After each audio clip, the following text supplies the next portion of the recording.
Если вы смотрели первый сезон шоу «Голос дети» или 10-й сезон шоу «Голос», то наверняка помните хрупкую девочку с бумажным стаканчиком по имени Толик. К сожалению, в этих двух легендарных проектах наша землячка Арина Данилова не дошла до финала, зато в дуэте со своей мамой победила в финале телевизионного шоу «Два голоса». Это было в далеком 2016 году. А вот как и чем живет Арина сегодня, вы узнаете из сегодняшнего выпуска. В этом нам помогут ее самые близкие и родные люди – сестра Даша и, конечно же, мама. Кстати, в прошлом оперная певица. И, как признаются многие оперные артисты, для них на сцене самое сложное – проживать такие эмоции, каких в жизни никогда не проживали. Наверняка отчасти поэтому они очень рано становятся мудрыми, но и без помощи своих наставников тут дело не обходится. Вот я сейчас вспомнила свою любименькую, мою самую любименькую преподавателя, моего самого лучшего, который мне вот в жизни очень много чего дал. Это моя Русланочка Геннадьевна Кордон, которая сейчас является доцентом АГИКи вокального отделения. И вот она мне когда-то, когда я сопротивлялась, что я ей говорила, я не буду педагогом, я вообще ненавижу все это. Она говорит, надо квалификацию эту приобрести. Я говорю, пожалуйста, я вот это вот не люблю, вот это вот. А мне это тогда казалось таким чуждым, и я прям говорила, да я не буду никогда, да чтоб я преподавала, да вы что. Каждый день я вспоминаю ее слова, что она говорила, ой, Инка, тебе пригодится, вот будь тебе лет 100, пойдешь преподавать, вот попомни мои слова. И я вот сейчас каждый день практически вспоминаю. Сейчас мне уже 100, и я такая думаю, ну 100, придется преподавать. И вот преподаю. И на самом деле я даже сейчас ловлю себя на мысли, что я прям кайфую от этого.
Согласны?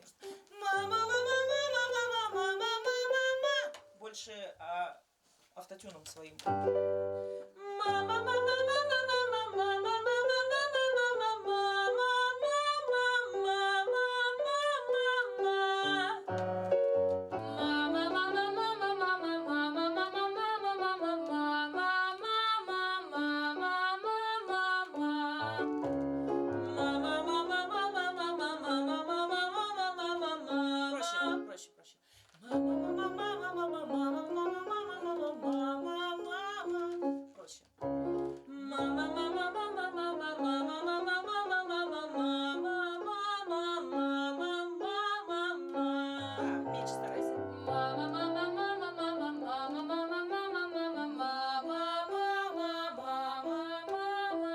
Мы, как всегда, находимся в нашем любимом помещении.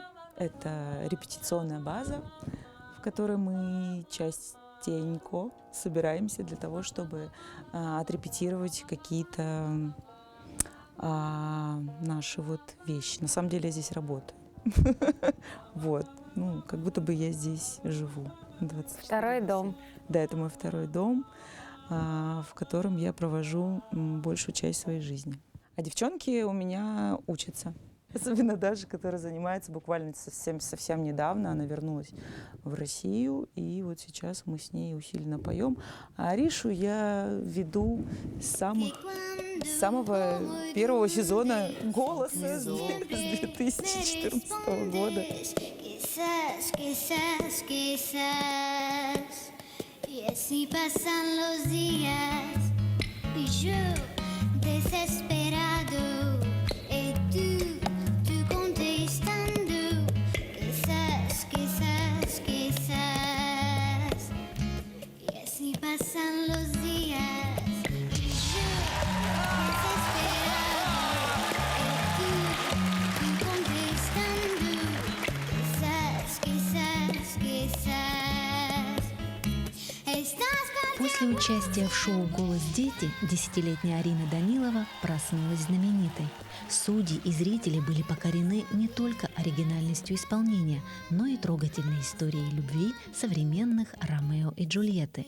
Во время выступления Арины вся страна наблюдала за эмоциями Марка Потапова, который болел за свою подругу детства. Кстати, он тоже являлся участником шоу, но не прошел следующий этап. К счастью или сожалению, не смогли ребята пройти и на другую ступень развития своих отношений.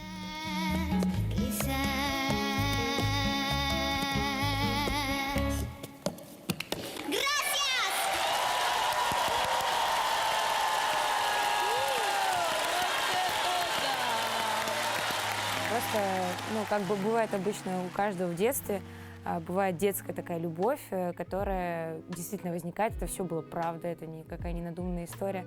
И мы дружили с семьями и общались. Сейчас просто немножко не общаемся и все.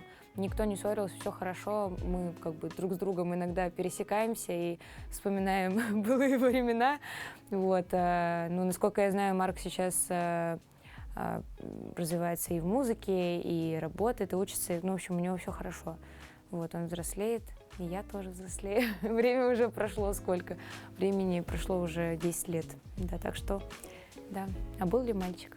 Проживая первые серьезные отношения, мы запоминаем их на всю жизнь. Первая любовь, пусть даже в маленьком возрасте, закладывает основу будущих ожиданий, а также помогает в творчестве. Зачастую эти эмоции используют в своей практике поэты и композиторы. Кстати, именно этим сейчас активно и занимается Арина. Но если первая любовь обычно проходит, то сестринская любовь безгранична, абсолютно и навсегда. Каравай, каравай, кого любишь, выбирай. Я люблю вас всех.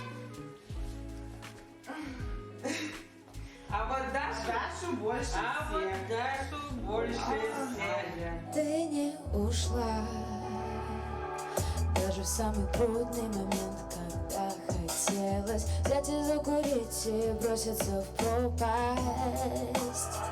Ты все смогла, не опуская руки, в ответ скрывая слезы, сделав вперед шаг, не уничтожив сердце, полное жизни, душу, забитую смыслом, голос, наполненный силой.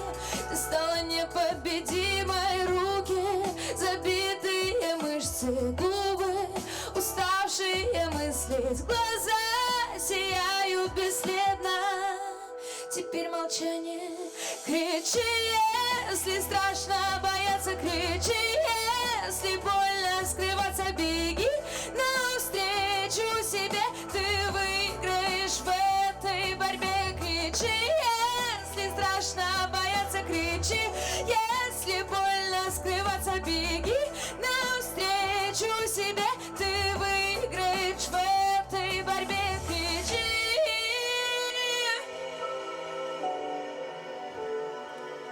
Кричи.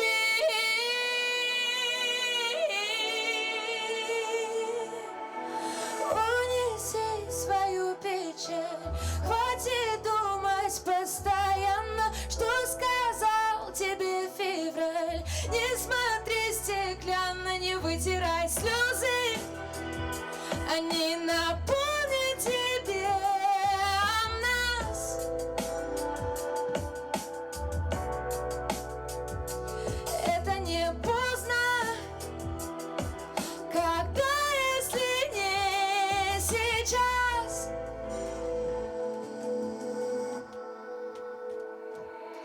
Кричи, если страшно бояться, кричи, если больно скрываться, беги навстречу себе, ты выиграешь в этой борьбе. Кричи, если страшно бояться, кричи, если больно скрываться, беги навстречу себе, ты выиграешь в этой борьбе.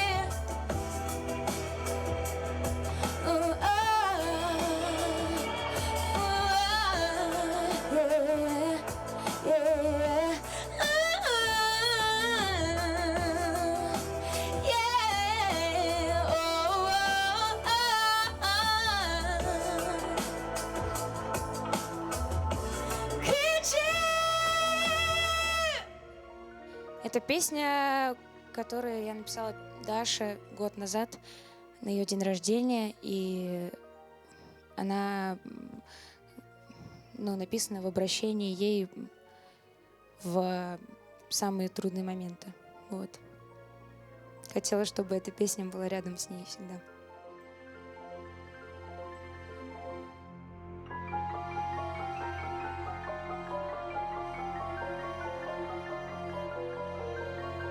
Даша была очень долгожданная.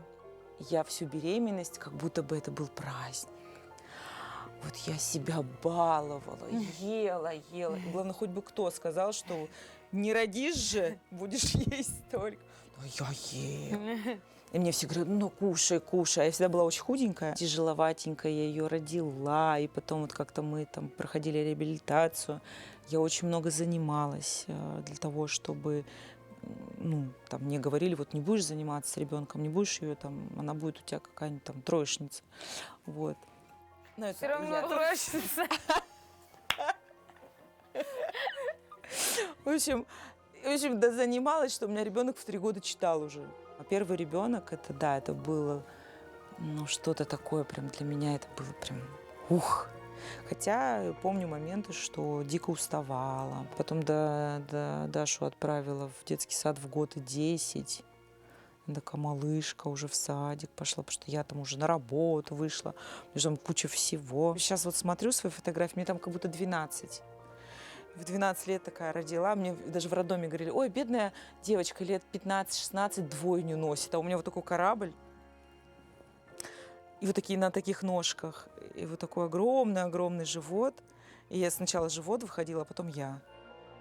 Конечно, в моменте повзрослела. Воспитали. Как смогли. Как смогли. По бабушкам, по дедушкам, конечно, в то время. То получилось.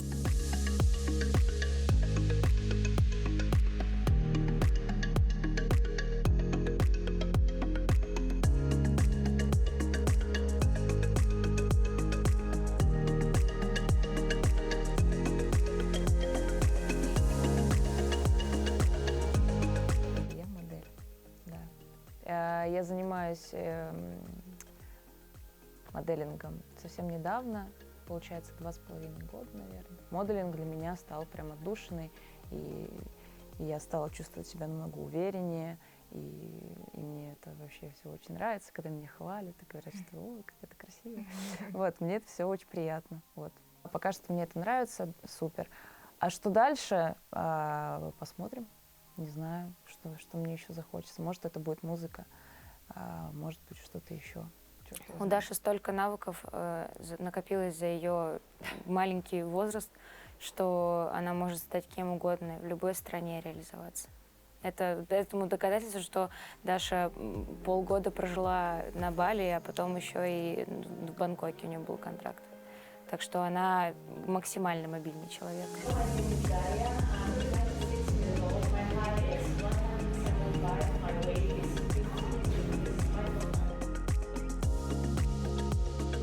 До этого практически лет 8, на самом деле и по сей день, моя вторая профессия — это режиссер, монтажер, оператор и сценарист. И сценарист, и звукорежиссер. В общем, да, все в одном. Что касается Даши, она такой многогранный человек, она настолько талантлива. И я уверена, что она в любой профессии может реализоваться на 300%. Я в этом уверена. Потому что когда она чего-то хочет, она прям, причем легко как-то, вот так же, как... Не напрягаясь. Не напрягаясь, да, так же, как она там круто, у нее есть свои клипы, да, которые она там срежиссировала, смонтировала и так далее.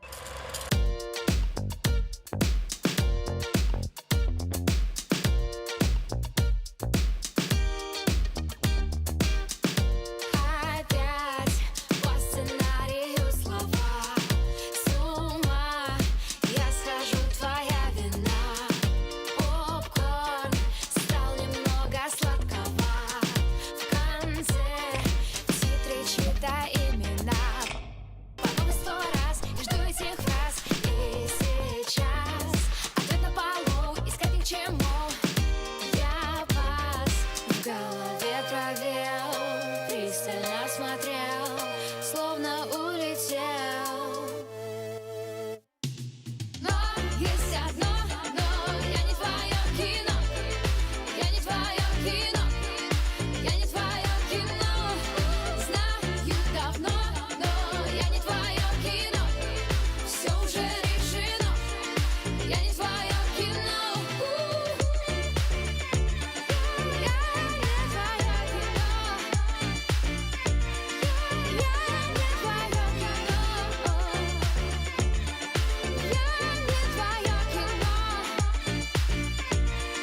Я не твое Столько в ней всего, что она не знает, куда себя определить. Вот. И в какой-то период я помню, что мы там помогали как-то с принятием решения. Потом она еще так рано школу закончила. Там все дети в 18 закончили, даже чуть ли не в 15 закончила школу. Потому что она все время перескакивала какие-то классы, с 6 лет пошла.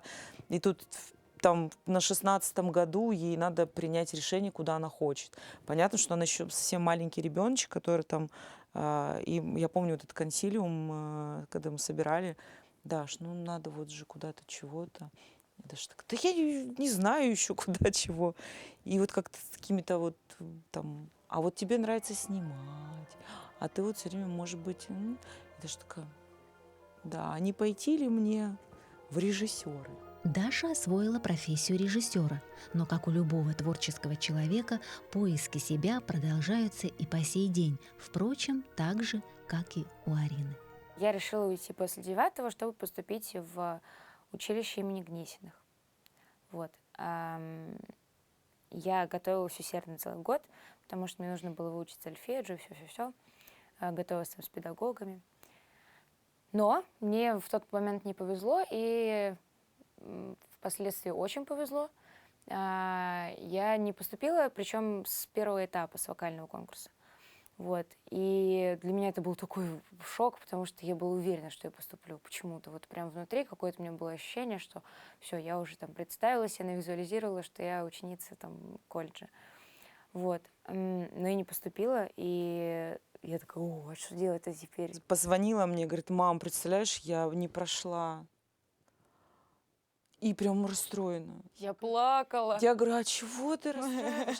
Значит, так надо. Да, Вот да. значит, именно сейчас так надо. Просто ты это поймешь чуть-чуть позднее. Меня мама так воспитывала, что все, что бы ни случалось, никакие там трудности или наоборот что-то хорошее, или, скорее всего, когда неудачи какие-то происходили, она всегда, ой, все, что не делается, все к лучшему. И как-то я вот с этим девизом живу. Конечно, я расстраиваюсь в каких-то моментах, но я всегда знаю, что все, что не делается, все к лучшему. Просто в данный момент я еще пока не знаю, к какому лучшему это приведет, но я уверена, что это приведет к чему-то лучшему. И девчонок я тоже, в принципе, воспитывала так же, наверное, да, всегда вам говорила, когда что-то там случается, я говорю, ай, не расстраивайся, все, что не делается, все к лучшему. И как-то как будто бы эта фраза, она в каких-то моментах очень сильно стимулирует. То есть даже если ты понимаешь, что вот сейчас прям очень сложно, очень тяжело, очень, там, не знаю, все из рук валится и все из ряда вон, и ты понимаешь, что это просто какой-то отрезок, маленький, вот такой вот малюсенький, черной полосы, который перерастет в белую и будет точно лучше. Вот, я не знаю, как-то вот меня всегда это спасает. Ну да, это как будто бы, типа, просто вот эта фраза, она с нами всю жизнь живет. Поэтому она просто нас сопровождает всегда, и это настолько истина, что даже вот мы не задумываемся, а правда ли это или нет. И мама очень часто делала такие штуки, когда мы в каких-то счастливых событиях, она прям фиксировала нас вот так вот, такая: девочки, девочки, стойте. Сейчас вот закройте глаза, и вот сейчас этот момент почувствуйте. Прям все, что вокруг вас есть, сейчас запомните, чтобы в этот момент, в любой момент вернуться. Чтобы в следующую секунду, когда будет тяжело, в этот момент вернуться. И это очень помогало, выручало просто миллиард раз. И будет еще выручать меня на протяжении всей жизни. Я своим детям тоже буду так делать. Да, это круто. Да, как-то я поймала себя, какой-то инсайт поймала, ну, еще девчонкой, что в какой-то момент я вдруг погрузилась в какую-то вот историю. Я сидела на берегу Лены, и вдруг я думаю, вот я хочу запомнить этот момент. Я помню, как будто это было вчера. И такие же моменты у меня есть с раннего детства. То есть я себя помню в 3-летнем возрасте. То есть как будто бы я раз зафиксировала, 2 зафиксировала. И так вот как будто бы в какой-то момент я осознала, что в тот момент, когда я ловила это ощущение, чтобы запомнить, они остаются навсегда. И так действительно. То есть даже сейчас там что-то у меня происходит, просто я иду по улице, и вдруг в какой-то вот этот момент я что-то увидела, и я думаю, хочу запомнить. И я запоминаю. И это запоминается, как будто вот сейчас это произошло. Это удивительное ощущение. Уметь находиться в моменте, да еще и получать от этого огромное удовольствие, тоже целое искусство. Ну а поскольку любое искусство требует жертв, то и человек тратит на него самое ценное, что у него есть – время. Пока Арина готовится к очередному поступлению, она время зря не теряет, параллельно занимается еще одним видом современного навыка – ведения блога. Первая коллаборация с Катей Адушкиной. Серьезно, первое? Самая первая за все наше знакомство. Серьезно? Мне кажется, каждый раз возникает этот вопрос, когда мы с тобой встречаемся и такие, мы что, серьезно ничего не снимали? Все было по обоюдному согласию. Хотите, да пожалуйста. Не хотите, не надо. Ну да, я не помню, даже вот с этим блогерством, когда еще ничего не было на российском ютубе, ничего, никто ничего не знал как бы особо про это. Родители все равно не то, что они закрыли глаза или там что-то, они такие, ну пусть занимаются, они прям изучили, все посмотрели, каждую мою соцсеть поняли, такие так, ага, хорошо, потом смотрели, что я монтировала, каждое видео поддерживали, хотя очень переживала, что такого не будет, но оно случилось. И именно вот этот самая первая реакция, она очень важна, родительская. И как только ты получаешь одобрение, оно идет в 2 раза быстрее, все развивается. И ни в каком направлении такого не было давления в плане, что там, а давай-ка ты этим займешься. И даже если бы мы передумали в какой-то момент и захотели бы стать врачами, я всегда грозилась и говорила, вот, могу стать доктором в следующем году. Вот, и никто не был против никогда. И это самое важное, потому что у нас в этом была свобода выбора и свобода своего мира и мнения. Ну, думаю, за счет того, что мы как бы в целом в семье достаточно близкие друг к другу, мы все равно в какой-то степени проецируем там, их жизнь на свою жизнь, там как-то пересекаются вот эти все моменты, потому что вот никогда бы не подумала, что я там буду моделью, там лет 5 назад, да даже, наверное, 3 назад я об этом не думала. Но мама была моделью, когда была... Когда была даже с такой же прической. Малыш. Вот, то есть это все пересекается, хотя ты даже об этом не думаешь. Родители как бы очень сильно влияют на детей в плане выбора профессии и закрывают некие гештальты именно родительские. Даже неосознанно. Первая корочка у меня была по маминому желанию. Она все время говорила, ой, мечтаю, чтобы ты работала в детском садике, всегда накормлена, напоена, в тепле. прекрасная профессия. И отправила она меня в 15 лет в педагогический колледж с музыкальным уклоном. Пришла я в садик 19 лет. Месяц выдержала, по-моему, или 2. И тут как раз театр оперы и балета набирал в хор. Ничего не сказала маме, что я увольняюсь из садика. И бегом побежала на это прослушивание. И, о чудо, меня взяли. А потом в театре я уже, когда работала, мне говорят, а что ты в хоре? Давай в солистки. А я думаю, опять учиться, что ли? Да ну что такое опять? Я только закончила, опять учиться. И вот меня прям за ручку повели в музыкальный колледж Жиркова на прослушивание по вокалу. И что вы думаете, о чудо, меня взяли на 2-й курс. Я закончила колледж имени Жиркова с красным дипломом, да, за 3 года. Вот. А пока я училась в колледже, я думаю, а мне опять говорят, а что ты в колледже? Надо же уже в консерваторию. У нас вот сейчас будет набор в филиал Уральской консерватории. Поступила в филиал Уральской и закончила. И вот в 30 лет у меня уже 3 образования было. А потом приехала в Москву и думаю, а что?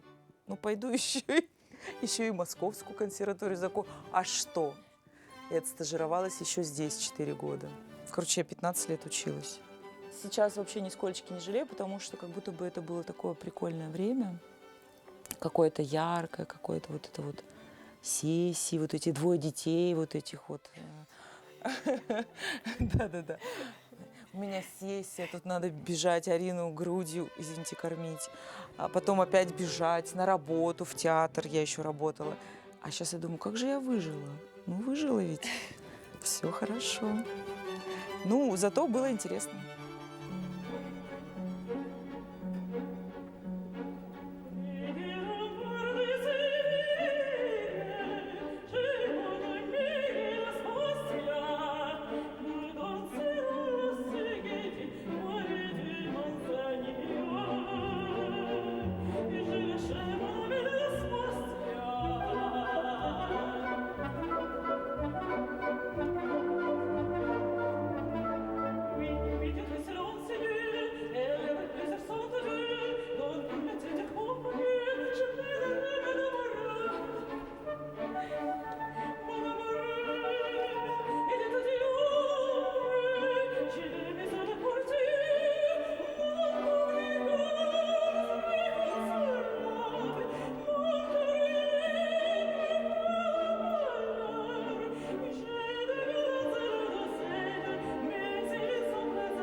Мама не была в восторге, что мы пошли по ее стопам, потому что она понимала, какой это жестокий мир шоу-бизнеса и как тяжело морально в этом всем пребывать, как мама, она нам этого не очень желала.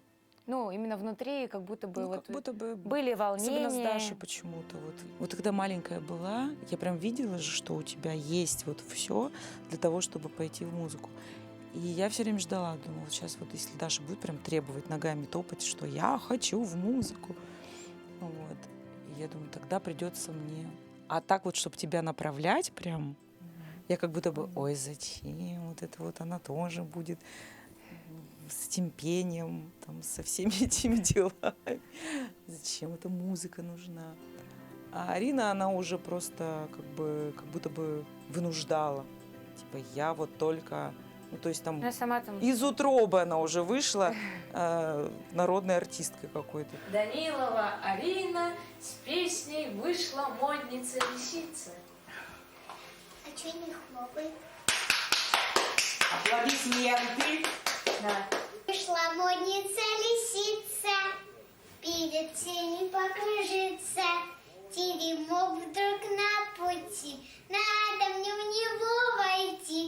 какой чудесный мех, я всегда наряднее всех. Непеременным скажут гости. Что за шутка, что за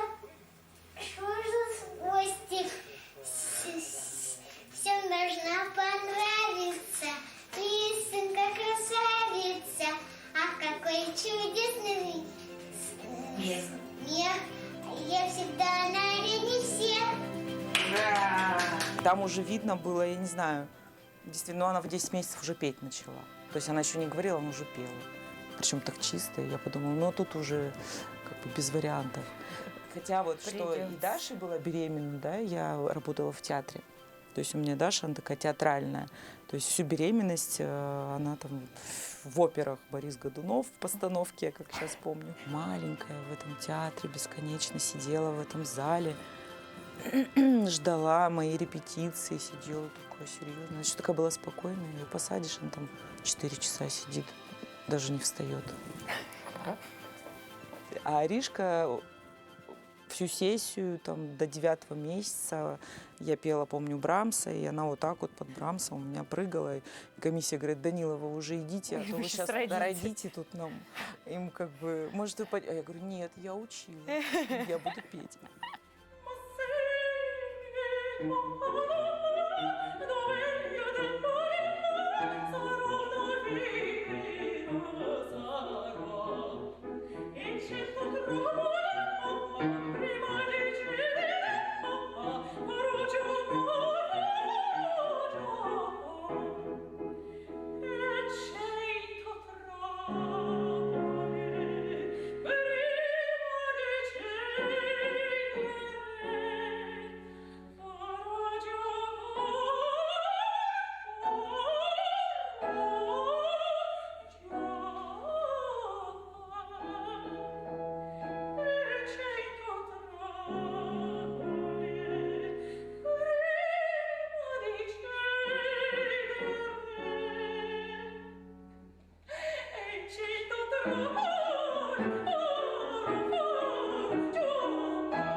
Я родилась в Якутске, в родном Якутске. Прожила там всю свою осознанную жизнь, получила там все свои 4 образования.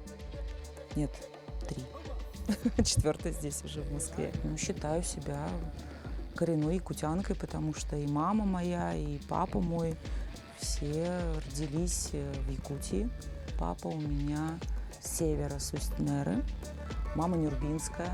Она всегда была занята очень, ну, то есть она очень много работала, потому что она нас с какого-то периода воспитывала одна, поэтому там она прям работала на 3 работах. Ну, то есть она там с утра и до вечера. Мы, конечно, очень мало ее видели. Мы такие очень самостоятельной сестрой, со старшей выросли. Сестра моя старше меня на 8 лет. Вот. И по факту, как вот сейчас, да, анализирую, сестра, наверное, больше меня воспитывала, потому что, ну, мама действительно нас пока там отработает на всех работах, некогда ей было нами заниматься. И сестра, конечно, очень повлияла. Моя мама по профессии стоматолог, и она очень много лет проработала в детской стоматологии, ну, то есть она работала с детьми. И поэтому очень часто ее приглашали работать в выездные пионерские лагеря. То есть мы там выезжали очень много лет. Я прям могу сказать, что там практически лет 10 подряд я ездила каждый год в Туапсе на все лето. Она там работала. Вот. И я очень любила этот период, потому что как-то как будто бы как на дачу. И у меня самое такое впечатление, что меня греет моментами с мамой моей. И вот именно в Туапсе я ждала этих выходных, когда у нее там был один, по-моему, выходной в неделю, и она уже с вечера говорит: ну все, там, завтра мы с тобой идем гулять. Я вот каждую неделю, помню, ждала ее выходного, чтобы мы шли гулять, ели мороженое. Вообще вот какое-то такое теплое впечатление, которое вот я прям чувствую вот этот запах атмосферы, когда, не знаю, я, будучи маленькой, всегда ждала этого дня, чтобы провести время.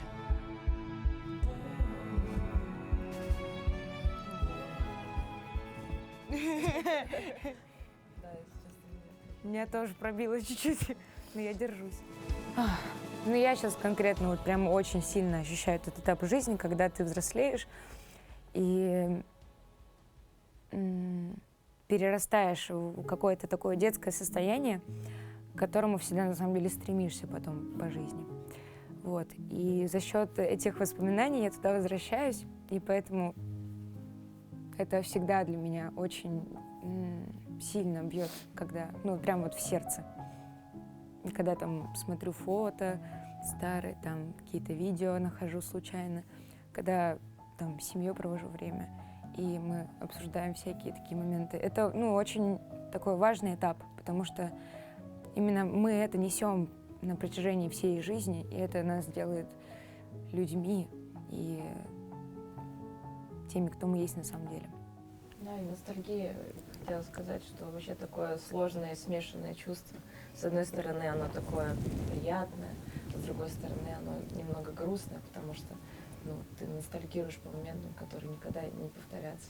Вот. Но это не значит, что сейчас плохо, просто тогда тоже было хорошо. Просто детство — это всегда какое-то самое такое лучшее время.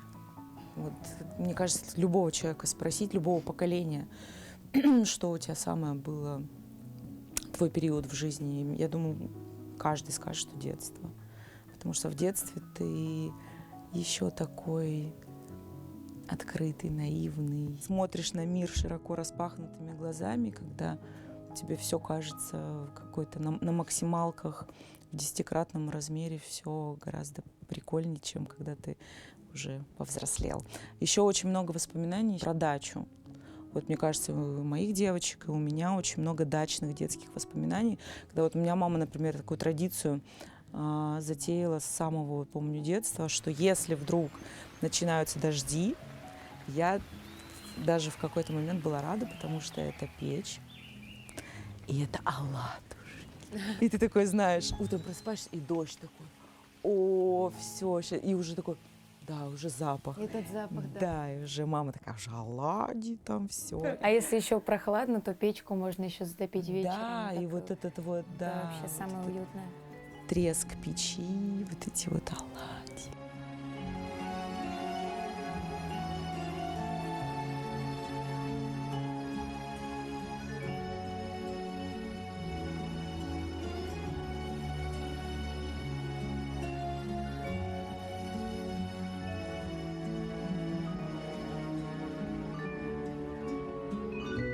За тобой не закрывая дверь, я живу уже который год, и с тех пор отчет моих нечаянных потерь остановлены, кого-то ждет.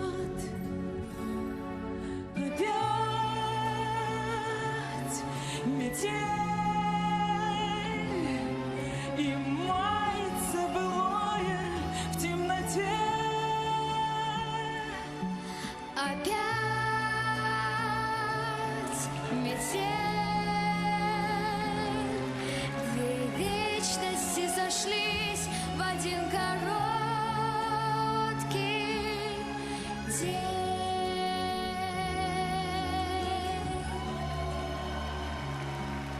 Мы в Якутске очень часто зимой вот бывали такие солнечные, очень чистое небо. Были горы, на которые мы ездили и катались просто на санках. Вот. И с Аришкой, с мамой, с папой мы все туда выезжали, ну так как бы традиционно. Вот. И вот это ощущение, когда ты маленький, ну там мне было, я не знаю, наверное, может лет 8, 7, наверное. Вот. И ты вот катишься с горы, и такой свежий воздух, снежный, и небо синее-синее, и солнце яркое от того, что от снега еще отражается. Ты вот летишь с горы, там весь кувыркаешься там в этом снегу, потом вот так вот падаешь на спину, и вот это вот синее небо, и у тебя прям так еще жарко, как будто бы тебе телу, и в горле так прям вообще, ну, в этот момент я прям чувствовала себя по-настоящему счастливой. Очень приятно. Детство – это всегда светлые воспоминания. Они самые яркие и теплые, даже если на улице темно и холодно. Незабываемые детские забавы, особенно проведенные рядом с родителями, настолько глубоко оседают в душе ребенка, что потом, казалось бы, самые дорогие удовольствия жизни не идут ни в какое сравнение с тем, что рядом просто была мама. Наверное, для меня мама — это вот когда тебя гладит по голове. О, у меня так же.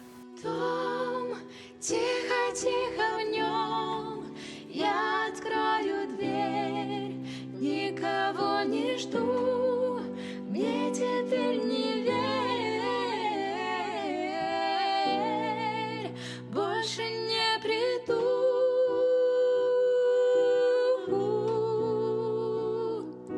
Танцы на стеклах, танцы не для слабых, танцы без правил, я так не смогла бы. Танцы на стеклах, ты бы не исправил. Мама это планета. Это как, ну вот в космосе очень много звезд, очень много спутников всяких, очень много разных астероидов летающих, каких-то планет, вселенных. Вот просто их бесконечное количество. Но есть одна планета, на которой ты всегда хорошо себя чувствуешь, и всегда ты принят и таким, какой ты есть. И тебя всегда там будут любить. Мама, наверное, это какая-то поэтапная история. То есть каждый период в жизни с детства — это какой-то этап. Ну, то есть сначала мама одна, да, там, например, вот в моем случае мама всегда была такая работающая, строгая очень.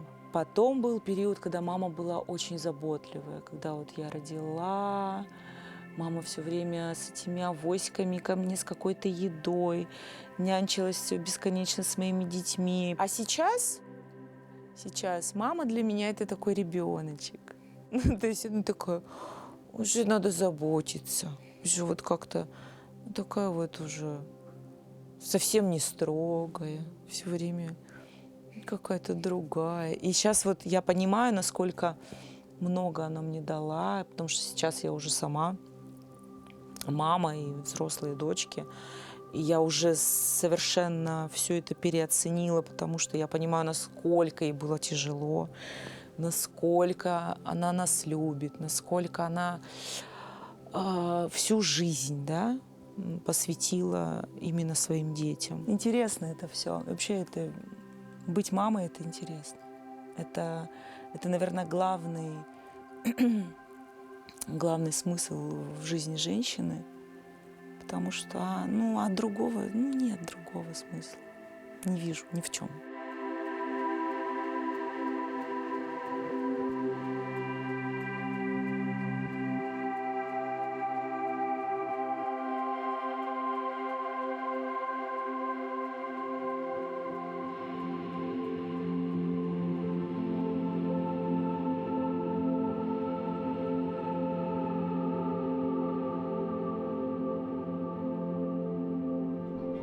Хорошо, когда мама подруга. Хорошо, когда мама в одном лице и соратник, и единомышленник, и педагог, и просто надежный тыл.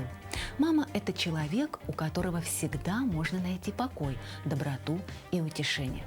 Наши сегодняшние героини это доказали своим примером, своим творчеством, своей теплотой и искренней дружбой. Для каждой из них мама – это ангел-хранитель. Ну а если вы не верите в ангелов, просто посмотрите в глаза своей мамы.